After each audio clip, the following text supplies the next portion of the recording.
He didn't flinch when my headlights hit him. He didn't even blink. He just stood there in the middle of the road, like he'd been waiting for me. I was driving home from visiting a friend in another town, taking the long stretch of highway that cuts through miles of nothing, just flat farmland and patches of woods. It was a little after 2 a.m., and there hadn't been another car in sight for at least half an hour. The kind of road where your mind starts to drift, where the hum of the tires feels louder than it should. That's when I saw him. At first, it was just a shape standing dead center in my lane. My headlights caught the outline, and for a split second, I thought it was a deer. But then I realized it was a man, upright, still, facing directly toward me. I slammed the brakes so hard that everything in my passenger seat went flying to the floor. My heart jumped into my throat as the car screeched and stopped just yards away from him. He didn't move. The beams of my headlights lit him up perfectly tall, thin, dressed in what looked like dark jeans and a plain shirt. His arms hung stiffly at his sides. His face, I couldn't make out the details, but I could tell he was staring at me. And the strangest part was, the light didn't seem to bother him at all. Most people would at least squint or shield their eyes. He just stood there, frozen. I sat gripping the steering wheel, unsure of what to do. Honking felt like a bad idea, like I'd wake something up that I didn't want to. Passing him meant driving inches away from whatever he was. And reversing down a dark, empty highway wasn't exactly an option either. So I just sat there, my engine idling, headlights cutting through the silence, the man in the road standing completely still. After what felt like forever, I cracked my window just slightly. That's when I noticed how quiet it was outside. Not just late-night quiet, but the kind of silence that feels wrong. No crickets, no wind, no sound of anything but my own car. Then he moved. Not much, just a twitch of his head, tilting slightly to the side. It was almost like he was curious, like he was studying me the way I was studying him. My stomach turned. I muttered to myself, "What the hell do you want?" As if he could hear me, he took one slow step forward. That was it. My survival instincts kicked in. I threw the car into reverse, backing up a good 20 feet before stopping again. My headlights kept him in the beam, but with every second, he seemed more out of place, like he wasn't supposed to be there at all. I thought about calling the police, but what would I even say? There's a guy standing in the road? Out here, by the time anyone showed up, he'd be gone. I sat frozen again, trying to figure out my next move. Then, in the corner of my eye, I saw something flicker in my side mirror. Another figure. I turned quickly, but the road behind me was empty. Still, I knew what I'd seen. A shadow darting across the beam of my taillights. My chest tightened. This wasn't just one person. I shifted back into drive, ready to floor it past him no matter what. My hands were shaking on the wheel. I pressed the gas lightly, creeping forward. That's when the man finally raised his arm. Slowly, he lifted one hand and pointed directly at me. Not waving, not signaling, just pointing. His arm stiff, finger aimed straight at my windshield. I couldn't take it anymore.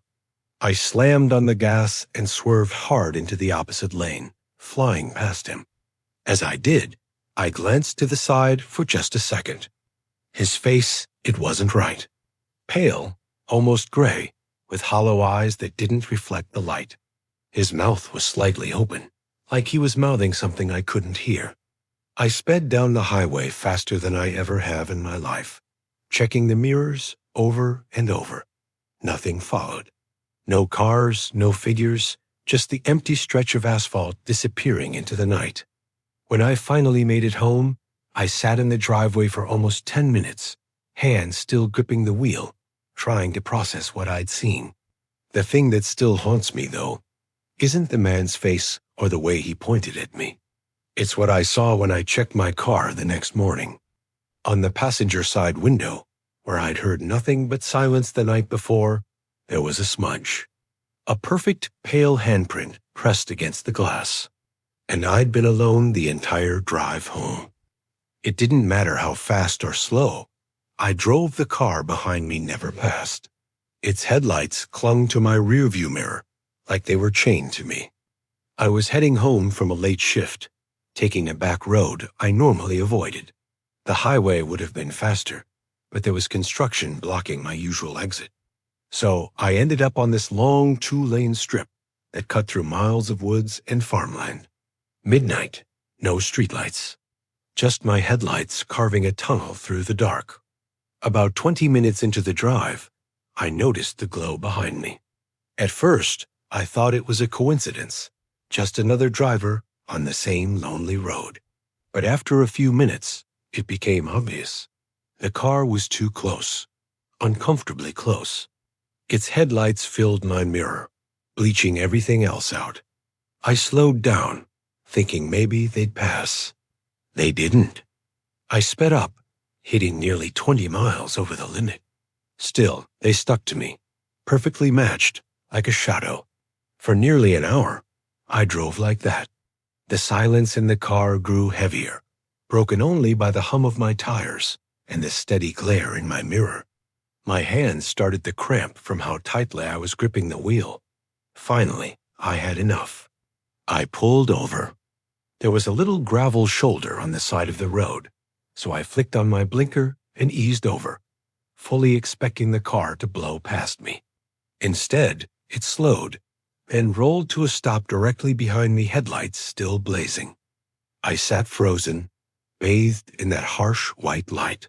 My first thought was maybe they needed help. Maybe they'd flash their brights, or get out, or do something to show it wasn't malicious. But nothing happened. 5 minutes passed. Then 10. Neither of us moved. I could feel sweat dripping down my back, even though the night air seeping in through the cracked window was cold. I told myself not to get out, not to confront them. The safest thing to do was drive. So I took a deep breath, shifted into gear, and pulled back onto the road. The other car followed. My chest tightened as I pushed the speedometer higher, desperate to put distance between us. But no matter what I did, the headlights stuck to me, unwavering. After another 20 minutes of this cat and mouse, I saw a small diner up ahead, glowing like a beacon in the middle of nowhere. Relief flooded through me. I swerved into the parking lot, tires crunching on gravel. The diner looked open neon sign buzzing in the window. But when I turned off my car, I realized something terrifying. The lot was empty, the windows dark. The neon sign wasn't buzzing. It was broken, half flickering in the wind. The diner was closed, and it had been for a while. Behind me, the headlights cut across the lot and stopped. I couldn't bring myself to look in the mirror. My whole body screamed at me not to. I just stared straight ahead, clutching the wheel, breathing so hard I thought I might pass out. Then, for the first time, the car behind me shut off its headlights. The sudden darkness was worse than the light. I couldn't see a thing. My heart pounded as I fumbled for my ignition. I turned the key, engine roaring back to life, and tore out of that lot, like my life depended on it. The road stretched ahead, black and endless. For a long time, there was nothing behind me. No glow, no sign of pursuit. Just silence and the white line unspooling beneath my tires. I didn't stop again until I reached the edge of town. Streetlights, gas stations, other cars, safety. When I finally parked in front of my apartment, I let myself breathe for the first time in hours. I sat there trembling, replaying everything in my head. Then I noticed something that made my blood run cold. On my rear windshield, written in the condensation from the night air, were 3 words traced by a finger. See you soon. She waved me down like she needed help, but when my high beams lit her up, I realized she didn't have a face. Just smooth, pale skin where her eyes and mouth should have been. I've been driving trucks for almost 20 years, And I've seen plenty of strange things out on the road wrecks. People wandering at odd hours, even animals that don't belong in certain parts of the country. But nothing compares to what I saw one night in southern Nevada, on a desolate stretch of highway that runs between Vegas and the Arizona border. It was about 3 a.m., the kind of dead hour where the world feels half asleep. My rig was humming along at a steady pace, the radio barely crackling with reception. Outside my windows, it was nothing but desert and darkness, broken up by the occasional cactus silhouette against the stars. That's when I saw her. Up ahead, on the shoulder of the road, a lone figure stood in the wash of my low beams. A woman, wearing what looked like a light dress that hung awkwardly in the wind. She was waving one arm, a frantic jerking motion, like she was desperate for me to stop. My first thought was that she'd been in an accident. Maybe her car had broken down. Maybe she was lost. Out here, that could be a death sentence. So I eased off the accelerator, my eyes narrowing on the figure as I got closer. But something was wrong. Even in the low beams, I couldn't make out her face. Not because of the distance, but because there seemed to be nothing there. It was shadowed, blank. My heart picked up as I flicked on my brights. That's when I saw it clearly. Her face wasn't hidden. It didn't exist. Where her eyes, nose, and mouth should have been, there was only pale, smooth skin, featureless, empty, like a mannequin, but somehow alive. I jerked the wheel slightly, swerving toward the center of the lane. My pulse hammered as the woman or whatever she was turned in my direction. Even without eyes, I could feel her staring right at me. I floored the gas. As my truck roared past, I stole a glance in the mirror. For a split second, I thought she was gone. The road behind me looked empty, just endless blacktop stretching into nothing. Then the headlights flickered. Not the truck's. Mine stayed steady. But for half a heartbeat, it looked like the world around me dimmed, like a shadow passed over everything. And in that flicker, I swear I saw her again. Closer this time. Standing on the shoulder, 20 yards behind my trailer, her head tilted unnaturally, far to one side. I gripped the wheel so tight my knuckles ached, whispering to myself that I was just tired, that long-haul driving messes with your head. But then the CB crackled. I hadn't touched it, hadn't heard anything but static for hours. And yet, through the speakers came a sound I'll never forget. A faint, distorted breathing. Ragged, slow, like someone was right there in the cab with me, exhaling into the microphone. "Who's on this channel?" I barked, trying to sound braver than I felt. No response. Just that steady, unnatural breathing. I reached over and snapped the CB off. My palms were slick with sweat, and the cabin felt suddenly too small, too close. The air smelled faintly metallic, like blood or rust. I kept driving, every nerve on fire, until I spotted a rest-stop sign. Relief washed through me. Civilization, even if it was just a dim parking lot and a vending machine, felt safer than endless road. I pulled in, parked beneath a broken streetlight, and killed the engine. The silence was deafening. That's when I noticed the footprints. In the thin layer of dust coating the lot, leading straight to the side of my cab, were a set of small, bare footprints. Fresh ones. I hadn't seen another car the whole drive. I locked the doors instantly, my eyes darting to the passenger side mirror. For a long moment, there was nothing. Just the faint outline of my trailer in the dark. Then the mirror shifted. Not much, just the smallest nudge, like a hand had brushed against it. I sat frozen, too scared to move, too scared to breathe. Eventually, exhaustion must have taken over, because I woke to the sound of a garbage truck rumbling through the lot at dawn. The footprints were gone. Nothing looked disturbed. To this day, I don't know what I saw out there. Maybe fatigue played tricks on me.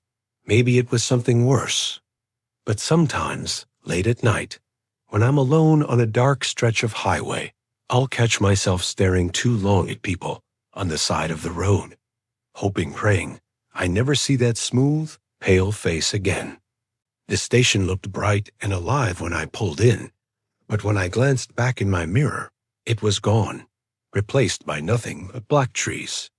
I was driving through rural Kentucky, heading home from a weekend trip. It was close to 3 a.m., and I'd been on the road for hours without a break. The highway I was on wasn't well traveled at night, mile after mile of nothing, but woods pressing close to the road. My fuel gauge had dipped dangerously low, and I was starting to wonder if I'd made a mistake not filling up earlier. That's when I saw the glow. Up ahead, through the trees, a gas station flickered into view. Bright, fully lit, with the kind of buzzing fluorescent lights you can see from a mile away. Relief washed over me. I slowed, pulled in, and parked by the pump. It struck me almost immediately how strange it was. The station looked old, like something out of the 70s faded signs. Rusty pump handles, but everything was spotless, like it had just been scrubbed down. The lights were glaring white, and yet there wasn't a single bug fluttering around them. Not one moth, not one mosquito. I got out and pumped my gas. The night was dead silent. Usually you hear crickets, or at least the hum of traffic in the distance. But there was nothing. Just the hiss of fuel filling my tank. When I finished, I looked toward the convenience store. A man stood behind the glass door. He wasn't moving, just standing, perfectly still, staring straight out at me. He wore a collared shirt, old-fashioned, like a uniform from another time. His face was blank, not expressionless exactly, but off, like he was waiting. A chill spread across my back. Something in me told me not to go inside. I quickly swiped my card, climbed back into my car, and turned the key. The engine rumbled to life, and I pulled forward. That's when instinct made me glance into my rearview mirror. My stomach dropped. Where the station should have been, the bright lights, the glowing signs, there was nothing. Just trees. Thick, endless rows of them stretching into blackness. I slammed the brakes, heart pounding. The road behind me was dark and empty, like the station had never been there at all. But when I turned my head to look directly out the window, it was back, the station, bright as ever. The man still standing at the glass. I whipped my head between the rear view and the side window, back and forth. Mirror, nothing. Window, station, mirror, trees, window, station. I didn't know what the hell was happening, but I wasn't about to stick around to figure it out. I hit the gas and shot back onto the highway. For a while, I couldn't bring myself to look in the mirror again. The road ahead was enough. But after 10 minutes of white-knuckle driving, curiosity got the better of me. I looked and nearly swerved off the road. There, in the glow of my taillights, was the same man from the station. He was standing in the middle of the road, perfectly still, his arms at his sides, just watching me drive away. I floored it, refusing to look again until I reached the next town.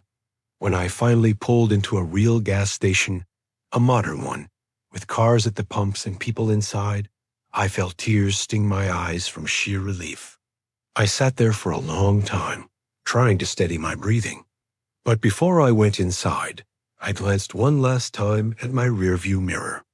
For just a split second, I could have sworn I saw him again standing at the edge of the lot, under the harsh glow of the streetlight, waiting. The knock came softly at first, like the tip of a fingernail on glass. But when I opened my eyes, no one was there. I'd been driving back from visiting family in another state, hours of winding country roads that stretched through farmland and patches of woods. It was late, well past midnight, and I was running on fumes, not just in my gas tank, but in my body. Every blink felt heavier than the last. When I saw a wide dirt pull-off near the edge of a cornfield, I decided to take a quick rest. No cars had passed me in almost 20 minutes, and the stillness of the night seemed like an invitation. I cut the engine, reclined my seat, and let exhaustion drag me under. I don't know how long I was out before I heard it. Tap, tap. My eyes flew open. For a second, I couldn't tell if I dreamed it. The inside of the car was cold and quiet, the windows fogged faintly from my breath. I sat perfectly still, listening. Then it came again. Tap, tap. This time, it was unmistakable. The sound was coming from the passenger side window. Adrenaline shot through me as I whipped my head toward it. My headlights were off, but the moon cast a pale glow across the field. The window was fogged, and behind the condensation, I saw nothing, just the faint shimmer of stalks in the distance. My pulse hammered in my ears. I leaned closer, straining to see. The glass looked clear. No face, no hand, nobody. I told myself it had to be branches, maybe shifting in the wind. But the road was bare. No trees near enough to touch the car. I tried to shake it off, reclined again, and closed my eyes. That's when the knocking started on the other side. 3 soft taps on the driver's window, inches from my head. I sat bolt upright, fumbling for the ignition. My keys clattered against the steering column as my shaking hands tried to fit them in place. My breath clouded the windshield, and in that moment, something caught my eye. In the glass, just for a split second, I thought I saw the outline of a face, pressed close, watching me. But when I turned, the window was empty. The engine roared to life, and I slammed the car into drive. Gravel sprayed behind me as I shot back onto the road. My hands were slick with sweat, the wheel slippery under my grip. I checked the mirrors again and again, praying I wouldn't see anyone in the rearview. For a few minutes, it was just me and the dark stretch of asphalt. My breathing began to slow. I told myself it was exhaustion, maybe even sleep paralysis bleeding into wakefulness. Then I heard it again. Knock, not from the side this time, from the back seat. I don't remember swerving, but suddenly the car lurched onto the shoulder, tires skidding on gravel. I nearly lost control before wrenching it back onto the road. Heart in my throat, I dared one quick glance in the rearview mirror. Nothing, just the empty seat, barely visible in the faint glow from my dashboard lights. But I couldn't shake the feeling anymore that I wasn't alone. That something had gotten in when I wasn't looking. I drove the rest of the way home without stopping, every nerve strung tight. When I finally pulled into my driveway, I forced myself to turn and look directly into the back seat before shutting off the car.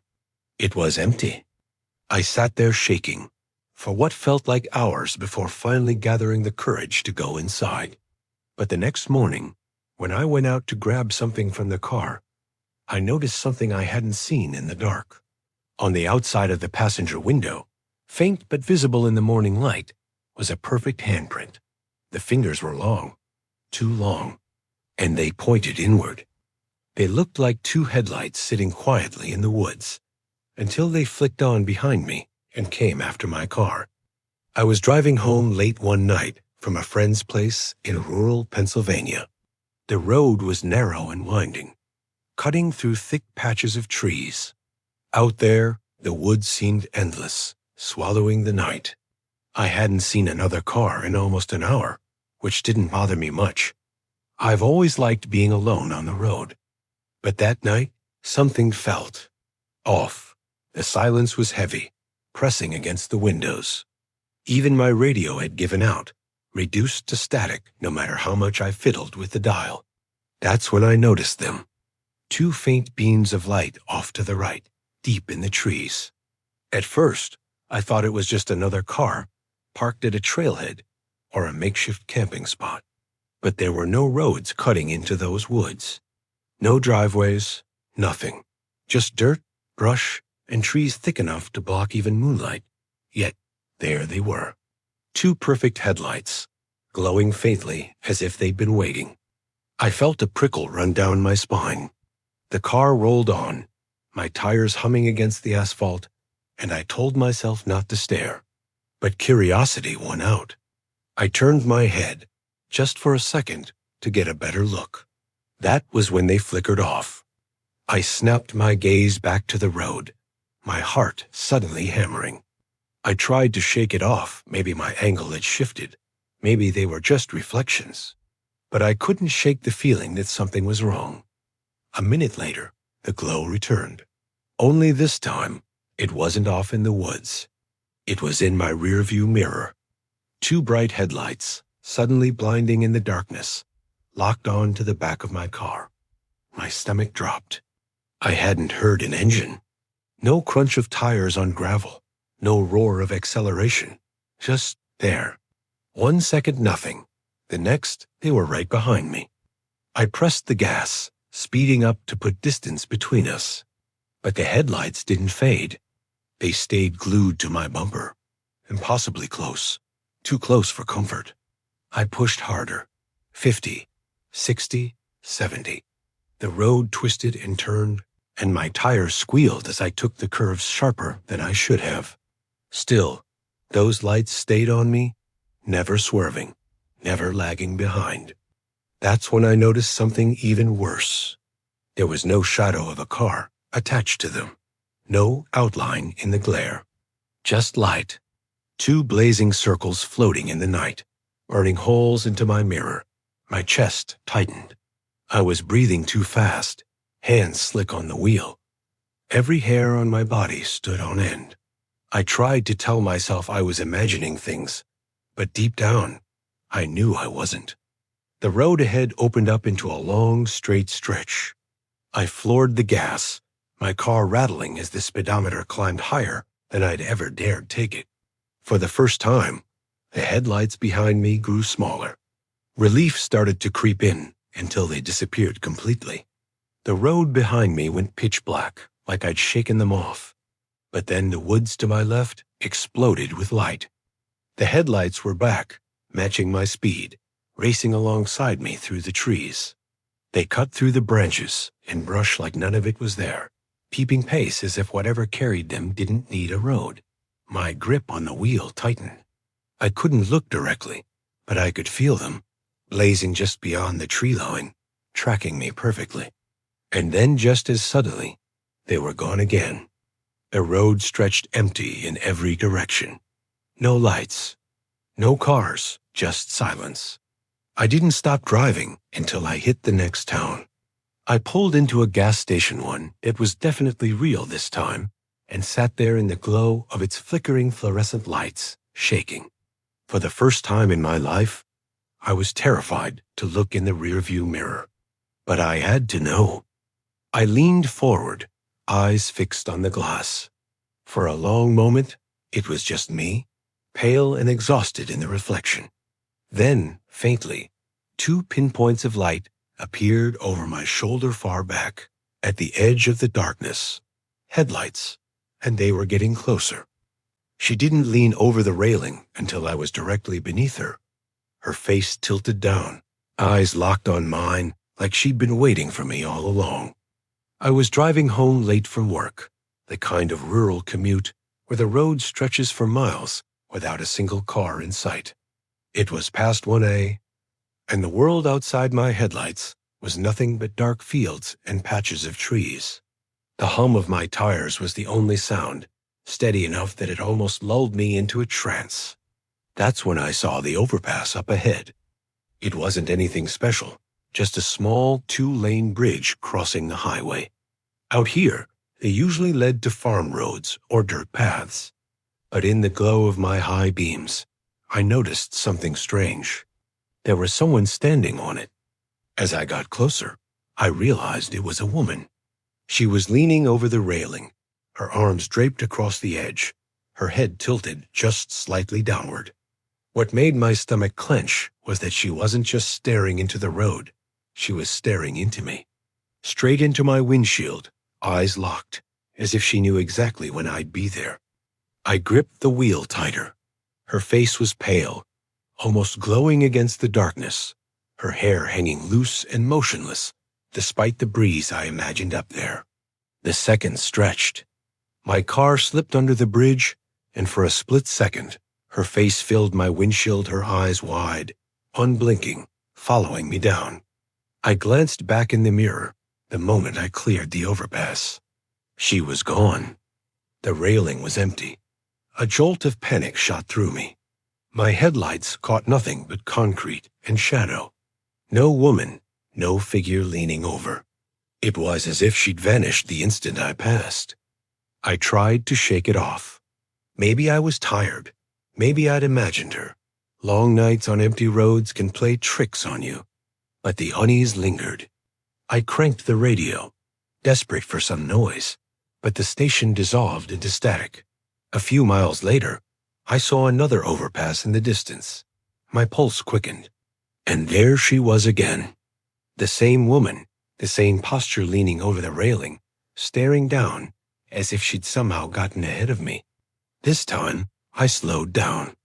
My car crept forward, headlights catching her pale outline. She didn't move, didn't blink, just waited. I pressed the gas and flew under, my breath ragged, heart pounding. I couldn't stop myself from checking the mirror. Empty. I swallowed hard, gripping the wheel so tightly my knuckles ached. The highway stretched endlessly ahead, but I couldn't shake the feeling that she was still there. 10 minutes later, a third overpass appeared, and she was waiting. Same place, same lean, same unblinking stare. I almost slammed on the brakes, but terror pushed me forward. I sped under, refusing to look up, refusing to meet her gaze again. But I couldn't help it. I glanced in the rearview. This time, she wasn't gone. She was standing in the center of the overpass, arms now hanging at her sides, her head tilted at an unnatural angle, still staring straight at my car. The farther I drove, the more frantic I became. I just wanted to reach the next town, to see other cars, streetlights, anything that wasn't endless highway and bridges. But the road seemed to stretch forever. Every time I thought I was past it, another overpass rose ahead of me. And each time, she was there. Her stare grew more intense with each passing. Her face closer, paler, like the gap between us was shrinking no matter how fast I drove. The last time I saw her, she wasn't leaning anymore. She was standing perfectly upright at the edge of the railing, arms stretched outward as though ready to leap. Her head followed the motion of my car as I passed beneath, her face hovering above my windshield for a fraction of a second longer than physics should allow. I didn't look back that time. I couldn't. When I finally pulled into the lights of a small gas station at the edge of town, I sat trembling in the driver's seat, gripping the wheel long after the engine was off. I forced myself to glance in the mirror, just to be sure. And there she was reflected faintly in the back seat, leaning forward, staring. The taillights were there, 1 second, glowing red through the trees, and the next, they were gone, swallowed by the curve as if the car had never existed. I was driving home after visiting my brother late one night, taking a series of unfamiliar back roads that my GPS insisted were the fastest route. The highway would have been simpler, but I trusted the glowing blue line, even as it dragged me deeper into winding 2-lane roads that seemed to go nowhere.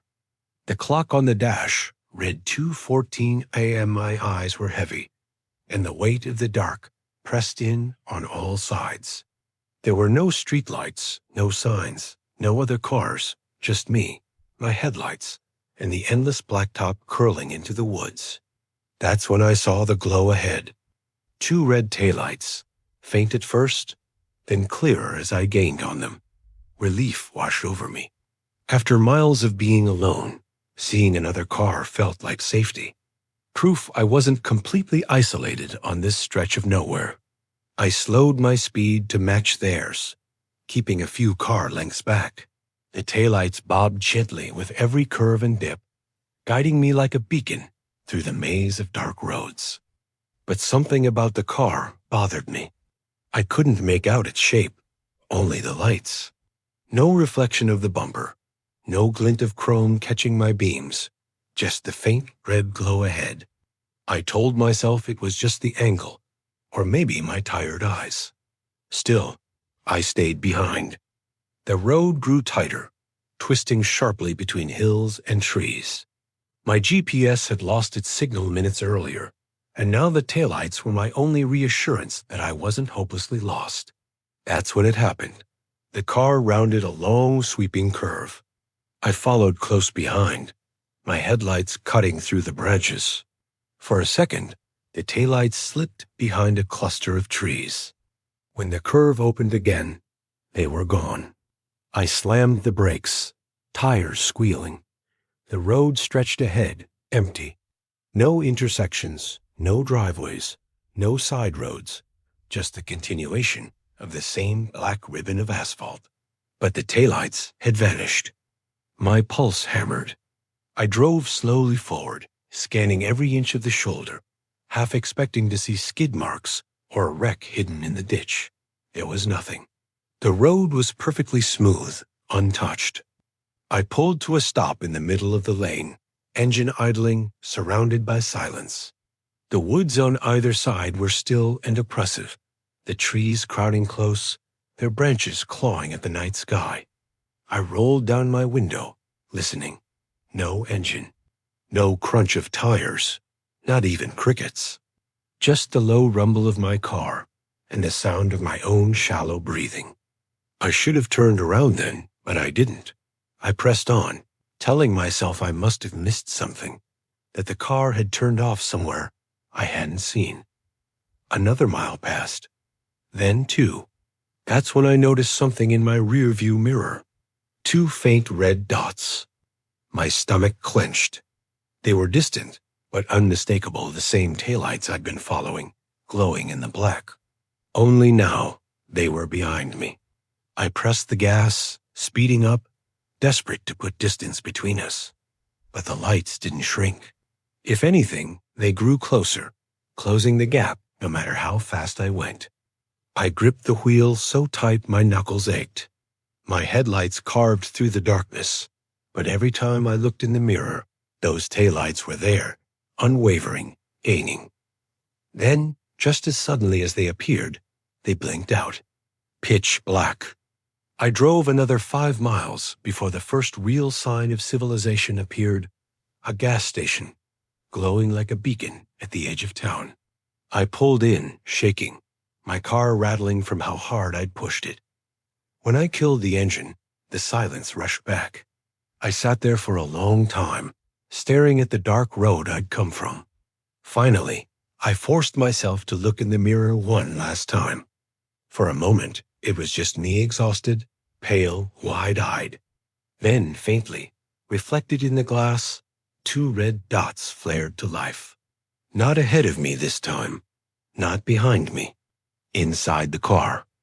The headlights caught it at the last second a baby carrier, sitting in the middle of the road. I swerved hard to avoid it, only to realize it was empty. And someone was watching me from the trees.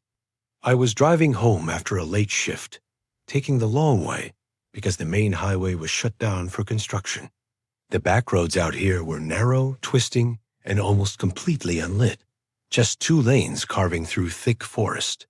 Midnight had come and gone, and my only company was the low hum of my engine and the steady sweep of headlights on asphalt. I was rounding a sharp bend when my stomach lurched. Right there, dead center in the lane, sat a baby carrier. Instinct took over. I yanked the wheel, my tires screeching against the shoulder as I barely avoided slamming into it. The car fishtailed, gravel sprang, before I got control and stopped a few yards down the road. My hands were shaking. For a moment, all I could do was stare in the mirror at the faint outline of the carrier in my taillights. Out here, at this hour, it didn't make sense. I told myself it had to be a mistake. Maybe someone dropped it. Maybe it fell off a car. But deep down, I knew it wasn't right. I climbed out, the night air colder than I expected, and walked slowly back toward it. My footsteps crunched loud against the silence. The carrier sat perfectly upright, spotless, like it had just been placed there. I crouched down and shined my phone's flashlight inside. Empty. No blanket, no straps fastened, not even dust, just a hollow shell in the middle of the road. That's when I heard it. A rustle. My head snapped up, light darting toward the tree line. And that's when I saw them. A figure standing just inside the shadows. They were still, too still. I couldn't make out their face, only the shape of a person, tall, unmoving, watching me. Every nerve in my body screamed to get back in the car. I stumbled backward, my flashlight beam jittering across the trees. The figure didn't move, didn't step forward, didn't retreat. They just stood there, half hidden, like they were waiting to see what I'd do. I bolted for my car, slamming the door and locking it the second I was inside. My chest heaved, hands gripping the wheel so tight my knuckles turned white. I flicked my headlights back on. The carrier was gone. My breath caught. I blinked, leaning forward, scanning the road. But where it had been sitting just seconds ago, the lane was empty. I glanced toward the trees, but the figure was gone too. My heart hammered in my ears. I floored the gas, tires screeching as I tore down the road, refusing to slow down for the next 5 miles. Every shadow looked alive. Every bend felt like another trap waiting to spring. Finally, the woods broke into farmland, and I didn't ease up until I saw the faint glow of a town ahead. I pulled into a gas station, shaking so badly I could barely turn off the ignition. I sat there for a long time, trying to convince myself it was just exhaustion, a trick of the night. But when I finally got out to pump gas, my blood ran cold. On the back bumper of my car, faint in the dust, were smudges, handprints, small ones, like a child's. The radio crackled to static, and then clear as day, a voice whispered my full name. The problem was, I'd never programmed it into anything. I was driving home from a business trip, cutting through a stretch of highway that felt like it hadn't seen another car in years. Midnight had already slipped into one, and the road was quiet, the kind of quiet that makes you feel like you're the last person left awake in the world. The radio had been my only companion, playing low in the background, more for comfort than anything else. It was tuned to a talk station, the kind that rambles on about politics and late-night call-ins. That's when it happened. Without warning, the voices cut out. The speakers hissed with static, sharp, and uneven. I fiddled with the dial, trying to find another station, but nothing came through, just the same jagged noise, no matter where I turned the knob. And then, buried under the static, I heard it. My name. Not just Mike or Michael. My full name. First, middle, and last. The voice was soft, almost gentle, but there was no mistaking it. It wasn't a DJ. It wasn't a recording. It was someone whispering into the void, directly to me. I froze, one hand on the wheel, the other hovering over the radio. My pulse thudded so loud I thought I was imagining things. But then it said it again. This time slower, drawn out, like it was savoring the sound. I yanked the volume knob down to 0. The static vanished, but the silence felt heavier. I drove on, forcing myself to focus on the lines of the road, trying to convince myself it was exhaustion playing tricks on me. That's when I heard it again. Not from the radio this time. From the back seat. My head whipped around, but the rear of the car was dark. Nothing but the faint glow of my dashboard reflecting off the empty seats. Still, the sound lingered, that soft whisper curling through the silence. My full name. The hair on my neck stood straight up. I slammed my eyes forward, refusing to look again, fingers gripping the steering wheel so tight they ached. I turned the radio back on, desperate for any distraction. The static returned instantly, but this time it was different. The hiss rose and fell, almost like breathing. And under it, faint but steady, was laughter. Not loud, not manic, just amused.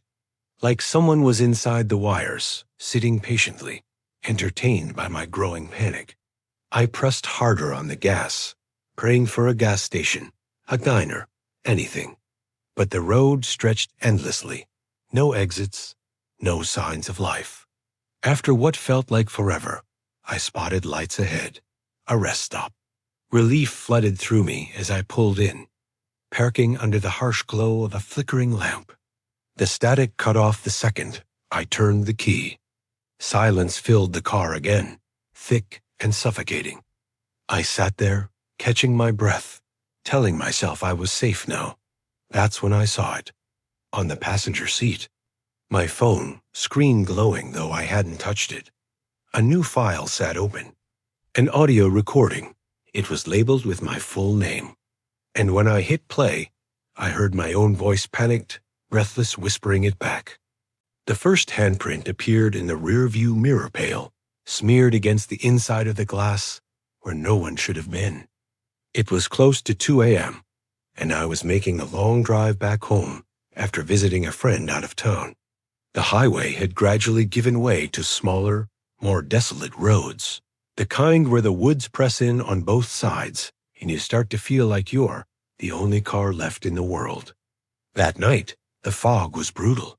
My high beams cut maybe 10 feet ahead before the mist swallowed everything else. The road felt tighter than usual, like I was navigating through a tunnel of gray. My wipers squeaked across the windshield every few seconds, useless against the condensation that kept creeping back.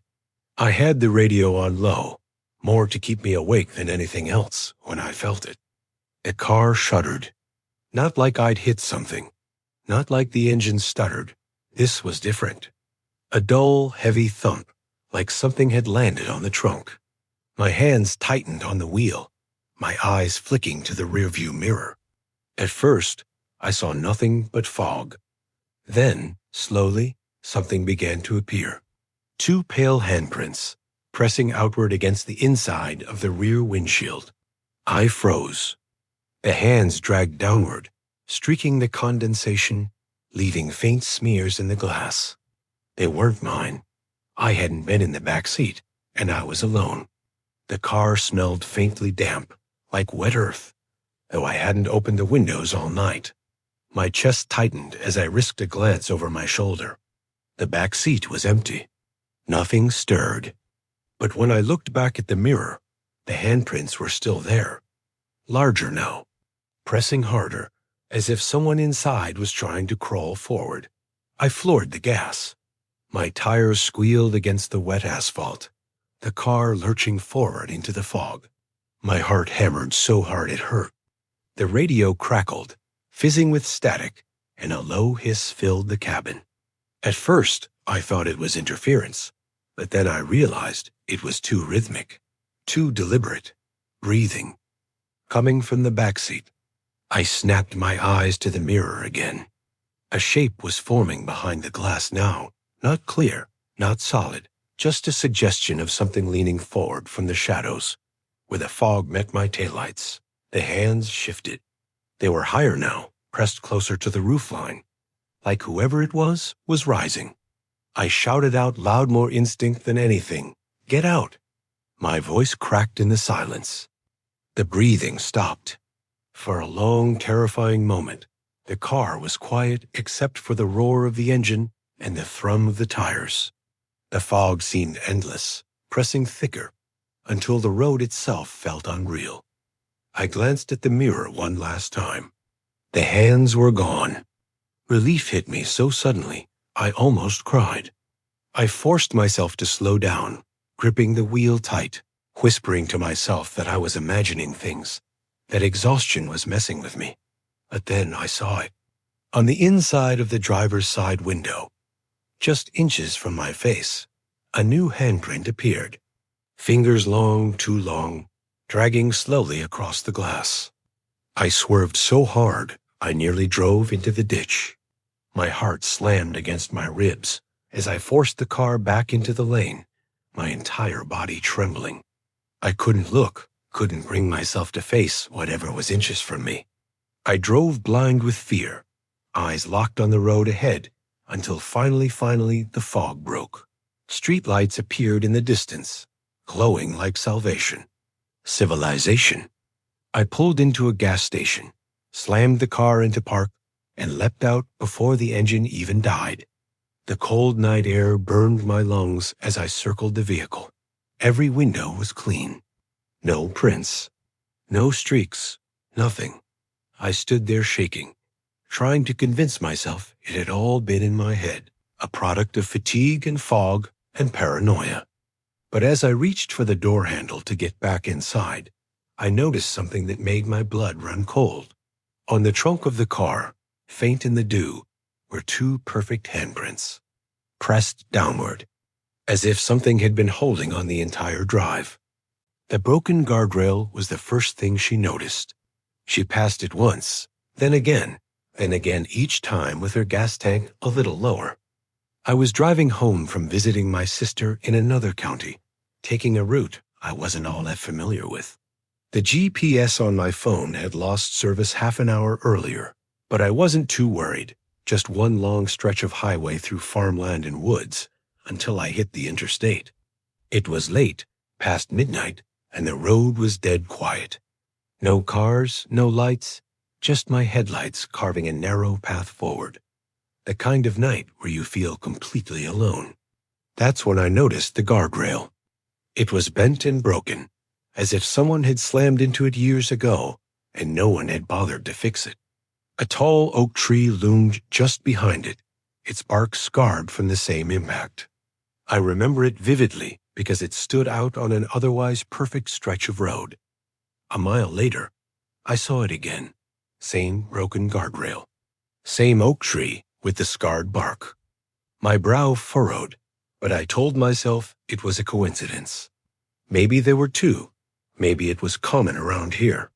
But when I saw it a third time, same angle, same splintered wood, same reflective sign just before it, I felt my stomach drop. I was looping. I slowed down, leaning closer to the glass, scanning for a turn I might have missed. There wasn't one. Just the same straight stretch of asphalt, bordered by the same trees. The guardrail came again, and again. Each time, my heart pounded harder. I tried to shake it off. I told myself I was tired, that maybe I wasn't paying close enough attention. But the gas gauge didn't lie. Every time I passed that guardrail, the needle had sunk lower. Time was moving forward. My car was eating fuel. But the road never changed. The silence pressed in heavier with each loop. My radio had cut to static miles back, and my phone still had no signal. The world outside my car felt unreal, like I was trapped inside a snow globe, and someone kept shaking it. I tried everything. I sped up 80, 90, faster than I'd ever driven on a rural road. But no matter how far the speedometer climbed, the guardrail always appeared right where it shouldn't. I slowed down, crawling along at 20, heart in my throat. Still, the same oak, the same scarred bark, the same gleam of bent metal in my headlights. My gas was running lower with every pass. Half tank, a third, a quarter. Panic clawed at my chest. I gripped the wheel until my knuckles burned, muttering out loud, "This isn't real. This isn't real." On what must have been the 7th or 8th loop, something changed. I saw a figure, standing just past the tree, in the ditch by the broken rail. At first, I thought it was a person tall, thin, standing perfectly still in the shadows. But as my headlights swept over them, I realized it wasn't right. The figure had no detail. No face, no clothes, just a dark silhouette cut out of the world around it. And its head turned as I passed. I pressed the gas so hard my car lurched, tears burning at the corners of my eyes. My breath came fast and shallow as I whispered to myself, begging the loop to break. But when the guardrail came again, the figure was closer, no longer in the ditch. Now standing on the shoulder, waiting. Each loop brought it nearer, first at the edge of the road, then just behind the guardrail, then beside the tree, its blank head tilted toward me. By the time my gaslight came on, it was standing in the middle of the lane. I swerved, tires screaming, barely missing it. For a split second, my headlights passed directly over the shape. And though it had no mouth, no eyes, no features at all, I swear I felt it smiling. The car rattled as I straightened out, hands trembling, chest heaving. The guardrail appeared again. This time, the figure wasn't anywhere in sight. For a moment, relief surged through me. Maybe I'd broken it. Maybe I was free. But then I felt it. The weight. Something pressing against the back seat. I didn't dare look in the mirror. I just drove, gas needle sinking lower, praying for dawn, praying the mile would finally end. It never did. At first, it looked like a body dumped in the ditch. But when I backed up to check, it was gone, replaced by something crawling out of the woods toward me. I was driving home from my girlfriend's place late one night, taking the long, rural highway that cuts through farmland and forest. It was the kind of road where you could drive 20 minutes without seeing another car. The only light came from my high beams, bouncing off the reflective lines and swallowing everything else in black. About halfway through the drive, I saw it. Something in the ditch. At first, I thought it was just a deer, maybe roadkill, but as I got closer, my stomach clenched. It wasn't an animal. It was human-shaped. A body. I slowed, my headlights washing over it. Whoever it was lay crumpled on their side, one arm bent awkwardly, legs twisted. They weren't moving. I drove past, my chest tightening. My first instinct was to keep going. This was the kind of setup you hear about in horror stories. But guilt gnawed at me. What if it was real? What if someone had been hit or collapsed out here alone, and I was their only chance at being found? I cursed under my breath and shifted into reverse, creeping backward until my headlights lit the ditch again. Empty. The patch of grass was flat. No body. No trace of anyone. My pulse spiked. I sat frozen, staring, telling myself I'd just imagined it. Maybe it was a shadow or a pile of clothes that looked like a person at first glance. Then I heard it. A faint rustle. From the woods just beyond the ditch. I leaned forward, eyes narrowing, and that's when I saw it. Something was moving between the trees, low to the ground, crawling. At first, I thought it might be an animal, but the way it moved was wrong. The limbs were too long, the shape too deliberate. Its arms bent at strange angles as it pulled itself forward, dragging its body across the dirt toward the road. And it was coming directly for my car. I slammed the gear into drive, but froze just before hitting the gas. My headlights caught it full on as it emerged from the tree line. It wasn't a person. At least not anymore. The thing was pale, its skin sagging in places, stretched in others. Its head lolled unnaturally, as if its neck couldn't quite hold it up. But its arms, they were strong. They pulled it along fast, too fast, its fingers clawing into the dirt as it hauled itself closer. Its face lifted into the light. No eyes. Just dark hollows where they should have been. That broke me. I floored it, tires squealing as I shot forward down the highway. My chest felt like it was going to split open, heart hammering so loud I could barely hear the roar of the engine. For a long stretch, I didn't dare look back. I just kept driving, praying I'd left it behind. But eventually, I glanced at the rearview mirror, and my stomach dropped. The ditch was far behind, swallowed by darkness. But in the red glow of my taillights, I caught one last glimpse. It was standing now, upright, watching me go. I didn't stop until I reached the lights of the next town. Even then, I couldn't shake the image of that thing pulling itself out of the woods, dragging itself toward me like it had been waiting all along. And every time I take that stretch of road now, I can't help glancing at the ditches, because I know one day it won't just watch me drive by. It'll make it to the road. The sound was soft, but unmistakable, the passenger door lock clicking open, all by itself. I was driving home from a late visit with a friend, taking the long country route I normally avoided. The highway had been closed off for maintenance, and the detour sent me into miles of dark, empty road that cut through thick woods. It was just before 2 a.m., and I hadn't seen another car in almost an hour.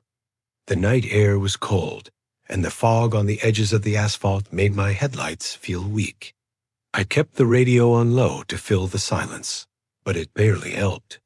My focus started drifting when it happened. Click. The sound came from the passenger side. A precise mechanical click, the unmistakable sound of the door unlocking. I whipped my head to the right. The lock pin had popped up, gleaming faintly in the glow from the dashboard. My chest tightened. I reached over quickly and slammed it back down. For a few moments, the road stretched silent again. I convinced myself it was just a glitch, maybe some wiring issue. Cars do weird things sometimes. Then it happened again. Click. The pin popped back up. This time slower, deliberate. My breath caught in my throat. I forced it down again with shaking fingers, my eyes darting to the rearview mirror. The back seat was empty, nothing but the faint outline of my jacket tossed across it. I told myself not to panic, but every nerve in my body screamed otherwise. The lock clicked up again, and this time, I didn't push it down right away. I gripped the wheel, knuckles white, my whole body tense as I stared straight ahead. The engine hummed, the tires whispered against the pavement, and the night pressed in closer around me. The silence was unbearable, like the car itself was holding its breath. Finally, I slammed the lock down again and floored the gas. My speed climbed higher than it should have on a road like this, but I couldn't help it. I just needed to get somewhere anywhere that wasn't endless forest. The lock clicked again. My heart hammered. I was shaking now, eyes darting between the mirror and the road. That's when I noticed something. The window. On the passenger side, the glass had fogged over, but not from me. From outside, and pressed against, it was the faint outline of a handprint. I swerved so hard the car nearly fishtailed, breath tearing out of me in ragged gasps. The handprint was gone in an instant, but I knew I hadn't imagined it. The clicking stopped after that.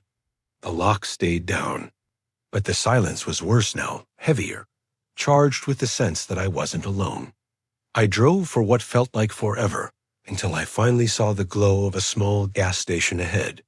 Relief hit me so hard, I nearly cried.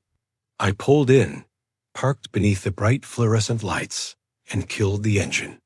The second the car went quiet, I heard it. From the passenger side, a whisper, low, steady, and so close it could have been pressed against the glass. Let me in. I didn't move, didn't breathe. I stayed frozen in that seat until another car finally pulled into the lot, its headlights breaking the spell. When I finally got out, my legs barely held me. I forced myself to look at the passenger door one last time. On the inside of the glass, faint in the condensation, was a handprint, but this time it wasn't reaching in. It was reaching out. You? I thought it was a flashlight beam cutting through the dark, until I realized it was a face, and the face itself was glowing.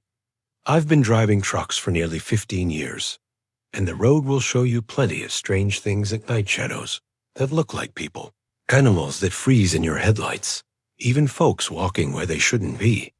But nothing prepared me for what I saw one night in the Appalachian foothills, around 3 mm, on a lonely 2-lane stretch of highway. The night was pitch black. No towns for miles, no moonlight breaking through the thick clouds. My rig's headlights carved the only tunnel of visibility forward, bouncing off the reflective paint of the yellow lines.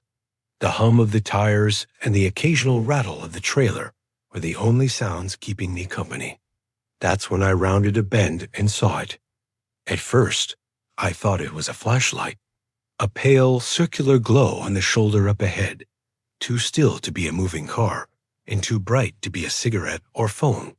I slowed slightly, squinting through the glass. My first thought was maybe a stranded motorist. Out here at this hour, you stop for people, it can be life or death. But as I got closer, my stomach nodded. It wasn't a flashlight. It was a face, perfectly human-shaped, hovering just above the ditch. The light wasn't coming from something shining on it. It was coming from it. The skin glowed faintly, white and unnatural, as if the flesh itself was radiating. The worst part was the expression. It wasn't looking blankly into the road. It was smiling.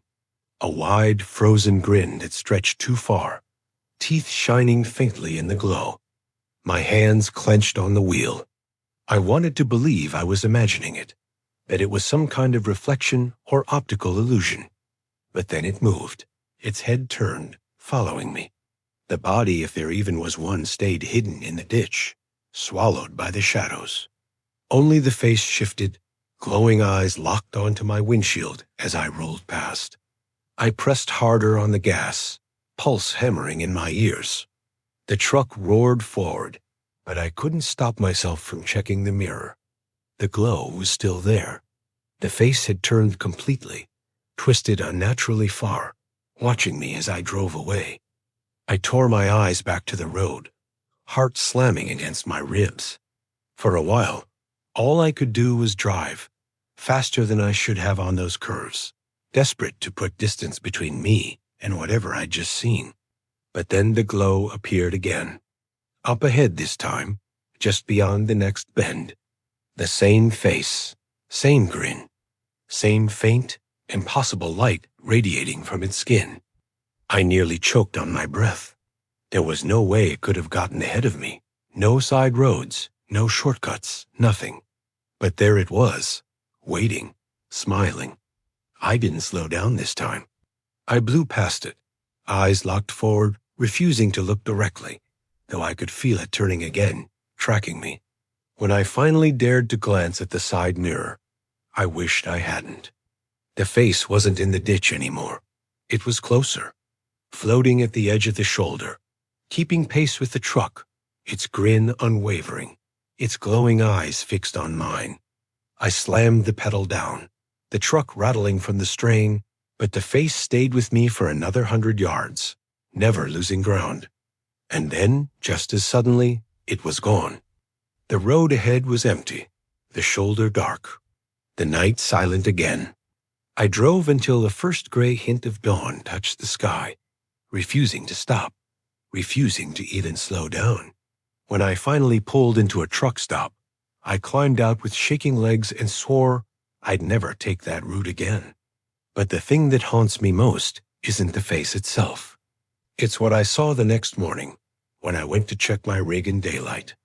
On the passenger side window, smeared faintly in condensation, was the outline of a face, pressed against the glass, grinning.